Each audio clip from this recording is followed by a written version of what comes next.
صاحب دین میں صرف باتیں باتیں ہوتی ہیں، اللہ تعالیٰ دعا قبول کرتے ہیں، تم ایک قدم بڑھاؤ وہ 2 قدم بڑھاتے ہیں، لیکن جب میں ان باتوں پر عمل کرتا ہوں تو کوئی نتیجہ نہیں ملا، اس لیے میں نے دین پہ چلنا چھوڑ دیا 3 سال پہلے۔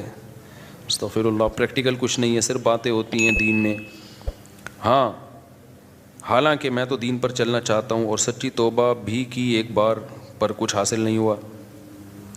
یہ کہتے ہیں میں دعا مانگتا ہوں قبول نہیں ہوتی، دین میں باتیں باتیں۔ اللہ میاں نے یہ باتیں کی نہیں ہیں کہ تم دعا مانگو گے تو میں اس طرح سے قبول کروں گا کہ جو تم کہہ رہے ہو تمہیں مل جائے۔ یہ باتیں اللہ نے کی ہوتی، پھر آپ کہتے ہیں اللہ میاں صرف باتیں کر رہے ہیں۔ اللہ میاں نے کہا میں دعا قبول کرتا ہوں، قبول کیسے کرتا ہوں یہ بھی تو اللہ میاں نے کہا نا، پورے قرآن میں واقعات بتا دیے کہ کیسے قبول کرتا ہوں۔ یعقوب علیہ السلام نے دعا مانگی نہیں ہوگی میرا بچہ واپس مل جائے، تو کیا مل گیا ان کو؟ نہیں ملا۔ یوسف علیہ السلام پریشانیوں میں آئے، برائی سے بچے، زنا کی ان کو دعوت دی گئی، بچے، تو بچنے کے نتیجے میں اور پریشانیوں میں چلے گئے، جیل میں چلے گئے، ساری زندگی ان کی کہاں گزری؟ جیل میں گزری۔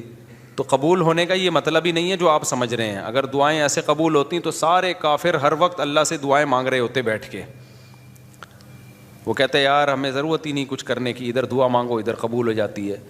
تو یہ ہے، یہ کہ جب دیکھو ایک بات خوب اچھی طرح ذہن میں رکھو، کچھ چیزیں ایسی ہوتی ہیں جو دلائل سے ان کا حقیقت ہونا ثابت ہو جاتا ہے۔ جب ایک چیز کا دلیل سے برحق ہونا ثابت ہو جائے تو پھر اس پہ اٹھنے والے ہر قسم کے اشکالات کا جواب ضروری نہیں ہے۔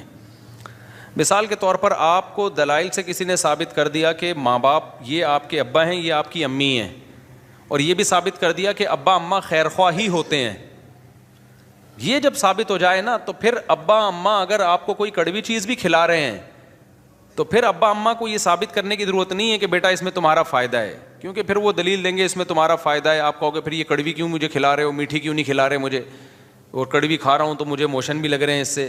تو ابا اماں کے پاس اتنا ٹائم نہیں ہوتا، وہ کہیں گے جب ایک دفعہ مان لیا نا کہ ہم تمہارے خیر خواہ ہیں تو ہم کوئی خراب چیز تمہیں نہیں کھلائیں گے۔ ڈاکٹر پر جب آپ نے ایک دفعہ اعتماد کر لیا، پتہ چل گیا کہ یہ ہے ڈاکٹر، تو سوئی لگائے، وہ آپریشن کرے، حتیٰ کہ وہ آپ کی ٹانگ بھی کاٹ کے باہر پھینک دے، تو یہ قصائی پہ تو اعتراض ہوگا کہ یار تو کہہ رہا تھا میں تیرا خیر خواہ ہوں، تو نے میری ٹانگ کاٹ دی۔ لیکن ڈاکٹر اگر وہ صحیح ڈاکٹر ہے، دلائل سے ثابت ہو جائے، تو پھر اس پہ اعتراض نہیں ہوگا۔